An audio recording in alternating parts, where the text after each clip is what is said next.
4 ways a dead narcissist abuses you from their grave. As strange as it might sound, a narcissist's control doesn't end with their death. They have a knack for maintaining their grip, haunting you from beyond the grave in ways that leave you bewildered, frustrated, and emotionally entangled. This post explores how narcissists extend their influence even after they've passed away. Hi there, I'm here to help you unravel the mysteries of narcissistic behavior and offer you clarity on how to break free from their grip.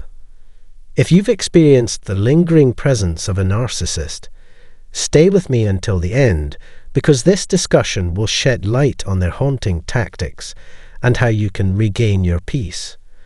Don't forget to subscribe, like, and share this post to spread awareness about narcissistic abuse. Let's dive in. Number 1. The chaos they leave behind. A narcissist's need for control knows no bounds, extending far beyond their lifetime and weaving into the legacy they leave behind. Their wills and estates are often less about fairness or providing for loved ones and more about maintaining their grip on the family dynamics from beyond the grave. These documents, instead of offering clarity or closure, are carefully constructed to ignite disputes, breed resentment, and ensure their presence is felt in the chaos they orchestrate. Picture a situation where the narcissist, during their lifetime, made conflicting promises to multiple family members. Perhaps they hinted at a substantial inheritance or made vague assurances about a well-organized estate plan. Each promise, designed to stroke egos or placate concerns, creates an intricate web of expectations. When the will is finally revealed, it often shatters these illusions. Contradictory clauses, blatant favoritism, or surprising exclusions surface, leaving family members bewildered and betrayed. It's not uncommon for a narcissist to disproportionately favor one person, the golden child, while disregarding others who may have provided emotional or physical support during their lifetime. The caregiver, who sacrificed time and energy, might find themselves overlooked entirely, while someone less involved is rewarded extravagantly. This isn't an oversight or mistake. It's a deliberate move to spark division. In this way, the narcissist ensures their influence remains at the center of family discussions, arguments, and even grudges long after their passing. Even the structure of their estate can reflect their manipulative tendencies. They may include vague conditions or stipulations that pit family members against each other, forcing them to navigate a labyrinth of legalities to access what was promised. For the narcissist, this final act of control is a way to continue asserting their dominance, even in death. By leaving behind a legacy of confusion and discord, they guarantee that their family remains entangled in conflict, unable to fully move on or heal. Number 2. Emotional wounds that linger. Even after they're gone, the narcissist's reach continues to exert emotional control over those they leave behind.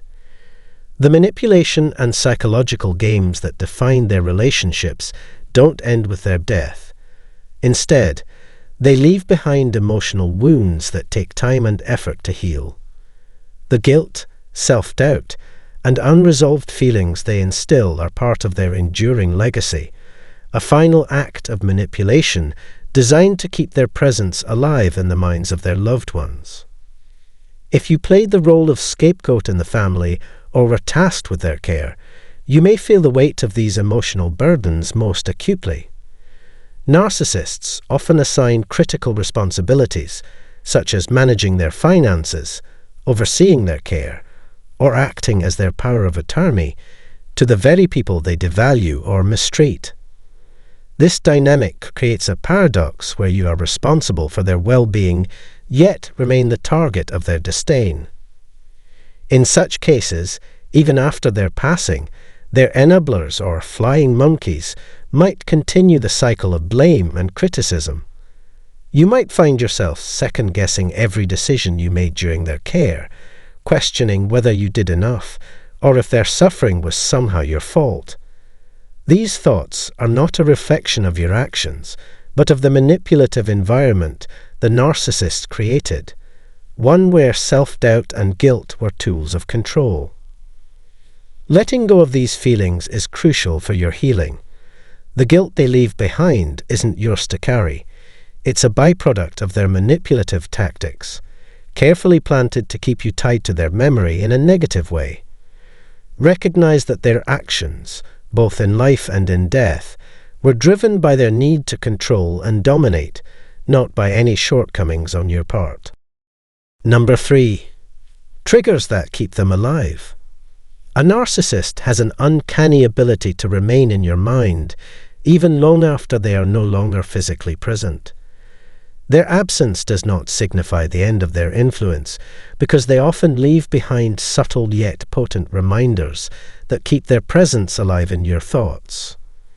These triggers can come in various forms: objects, memories, and even carefully crafted messages that reignite old wounds and emotions, ensuring their psychological hold persists. Imagine coming across an old photograph that captures a moment of fleeting happiness, or a treasured belonging tied to significant memories. These items may initially seem harmless, but they can quickly stir up a complex wave of emotions.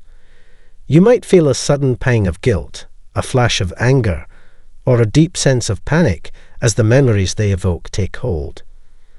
Perhaps you find a handwritten note hidden among your things, a note you have forgotten about, designed to manipulate or guilt you long after it was written.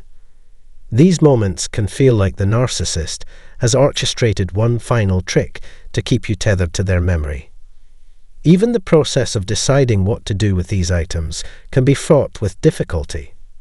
Should you keep them as reminders of the lessons learned, or should you discard them to reclaim your emotional space?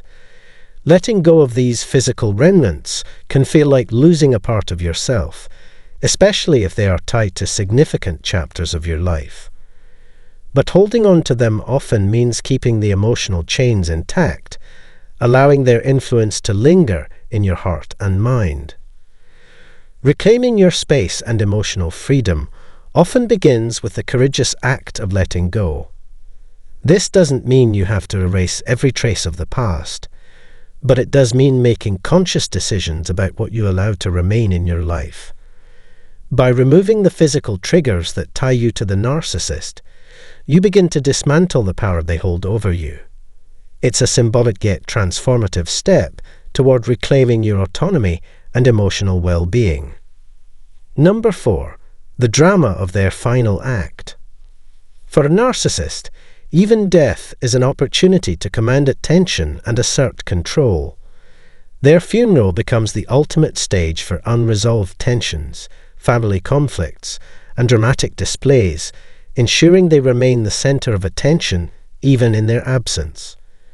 True to their nature, they orchestrate their final moments and the events following their death to leave behind a legacy of chaos rather than closure. Some narcissists go to great lengths to maintain control, even from the grave. They may explicitly bar certain individuals from attending their funeral, setting the stage for drama before the event even begins. These exclusions aren't accidental.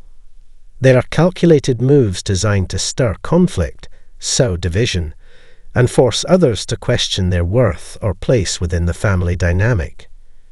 During the funeral, the atmosphere often reflects the unresolved toxicity they cultivated in life. Enablers or flying monkeys might take center stage, making exaggerated displays of grief that seem more performative than genuine. Their dramatic wailing or public proclamations of devotion can feel like an extension of the narcissist's need for adoration and control. On the other hand, tensions among family members can erupt as old wounds resurface and inheritance disputes come to light. Arguments over material possessions, perceived slights, or unmet expectations turn what should be a moment of collective mourning into a chaotic power struggle. In these moments, the narcissist's true legacy becomes painfully clear. Instead of leaving behind love, respect, or cherished memories, they leave a trail of unresolved conflicts, emotional scars, and broken relationships. Their final act serves as a mirror of the dysfunction they cultivated throughout their life, a lasting reminder of their ability to dominate and divide. Although it's painful to acknowledge how far-reaching a narcissist's abuse can be, recognizing their tactics is the first step toward freedom. You don't have to let their chaos define your life, or their manipulations hold power over your peace. Thank you for reading, and for being part of this conversation about healing and awareness. Share your experiences or thoughts in the comments, and don't forget to like and subscribe. Your journey toward healing is yours to reclaim. How do narcissists typically treat their ex-partners post-relationship discard? Hello everyone, and welcome to today's video. I'm really glad to have you all here, and I appreciate you tuning in for this important discussion. Today, we're going to dive into a topic that's often painful and confusing for anyone who's been in a relationship with a narcissist: how narcissists typically treat their ex-partners after the relationship ends or after they've discarded their partner. If you've ever been involved with a narcissist, you already know that the end of the relationship is rarely a clean break. The way they treat their exes can be emotionally draining, manipulative, and, in some cases, downright cruel. So, let's dive deep into what happens when a narcissist is done with you but isn't really done with controlling your life. The first thing we need to understand is that for a narcissist, the end of a relationship doesn't mean the end of their need for control and validation. Even after a breakup or a discard, a narcissist often remains obsessed with maintaining power over their ex. They don't see their ex-partners as individuals who deserve respect and closure. Instead, they view them as objects, something they once owned, and in their minds, still have the right to manipulate, even if they've moved on. Narcissists often don't respect boundaries, and this lack of respect can manifest in a variety of toxic ways after the relationship has ended. One of the most common ways narcissists treat their exes post-relationship is through a tactic known as hoovering. This term is used to describe how a narcissist will try to suck you back into their orbit after the breakup. Even if they were the ones to discard you, they might reach out days, weeks, or even months later, pretending to be sorry or acting as if they miss you. They might send you messages saying things like, "I've been thinking about you a lot," or "I've realized how much I took you for granted." These gestures often come out of nowhere and are designed to lure you back in. Hoovering is especially dangerous because it preys on your emotions, particularly if you're still healing from the breakup. Narcissists are experts at reading people and understanding what makes them tick. They know how to manipulate your vulnerabilities, and they will often try to present themselves as changed or as someone who is suddenly capable of offering the love and attention you longed for during the relationship. But make no mistake, hoovering is not about reconciliation or genuine remorse, it's about control. The narcissist doesn't miss you as a person. They miss the power they had over you. In some cases, instead of trying to hoover you back into the relationship, the narcissist might swing in the opposite direction and engage in a smear campaign. This is when they go out of their way to destroy your reputation after the breakup. A narcissist will often spread lies, half-truths, or exaggerated stories to mutual friends, family members, or even on social media to make you look like the villain. They'll claim that you were the abusive one, that you were unstable, or that you were the reason the relationship fell apart. This smear campaign serves two purposes. It protects the narcissist's fragile ego and ensures that they continue to control how others perceive both you and the relationship. What makes this tactic especially painful is that narcissists can be incredibly convincing. Remember, they're masters of manipulation and charm, so they can easily spin a story that paints them as the victim and you as the aggressor. This can leave you feeling not only betrayed but also isolated, as friends and even family members may start to believe the lies. A smear campaign can make it difficult for you to move on, as you may feel like you constantly have to defend yourself and set the record straight. In other cases, narcissists will opt for a more passive-aggressive form of post-relationship torment, stonewalling and emotional withdrawal. Instead of actively trying to engage with or smear their ex, they'll pretend as if their former partner never existed. They won't respond to messages or phone calls, they'll ignore you in public, and they'll make it clear that you no longer matter in their life. For someone who was deeply invested in the relationship, this cold, indifferent treatment can be incredibly hurtful. It feels like a total erasure of everything you shared together, as if you were nothing more than a disposable object to the narcissist. The emotional impact of this can be profound. When someone treats you with such indifference after you've invested time, energy, and love into them, it can leave you questioning your worth. You might wonder, was I ever important to them? Or did the relationship even matter? These feelings can spiral into self-doubt and depression, which is exactly the kind of emotional turmoil a narcissist thrives on. By completely cutting you off, they maintain a sense of superiority, as if they're too important to be bothered by your existence.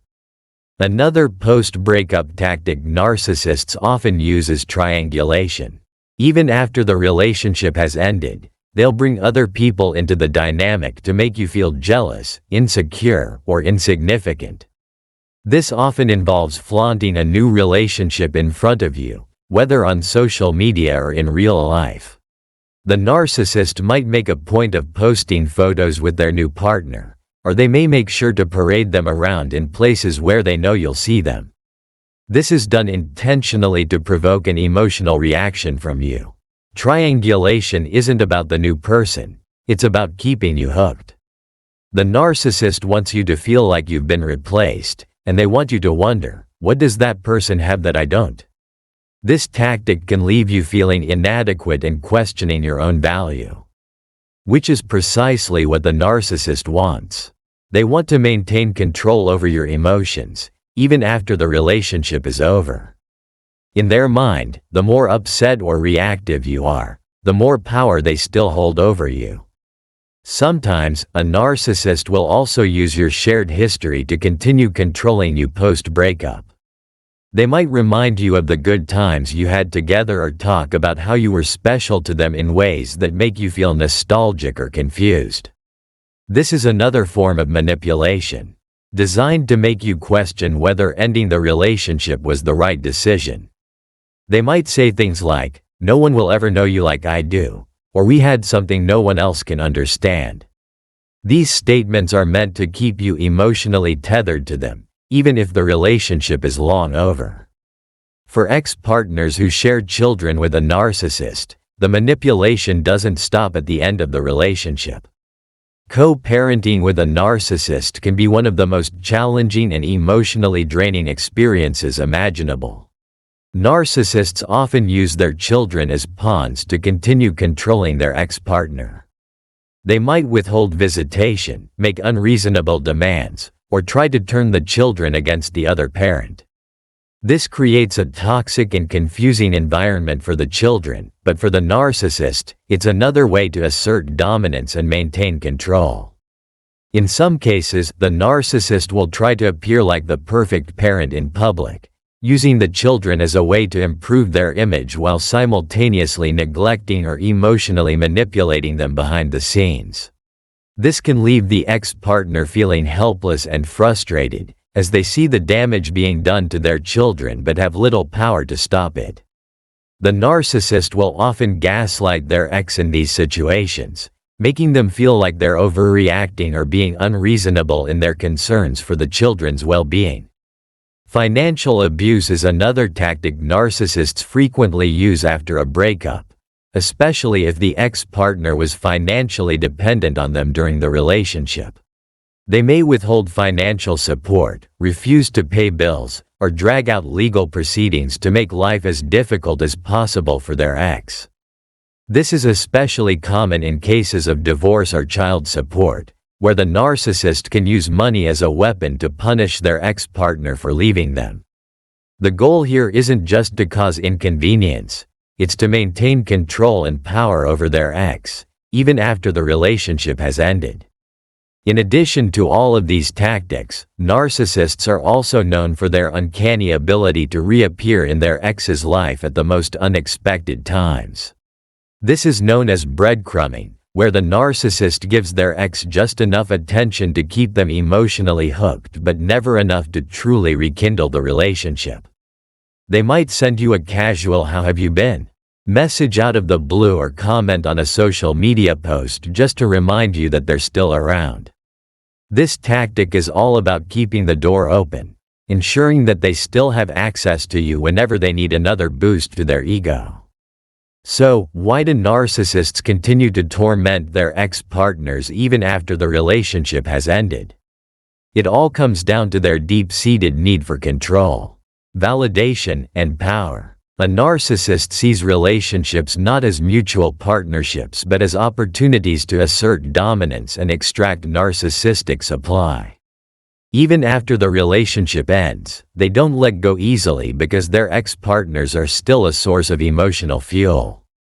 By continuing to manipulate, provoke, and control their ex, the narcissist is able to maintain the upper hand and feed their fragile ego.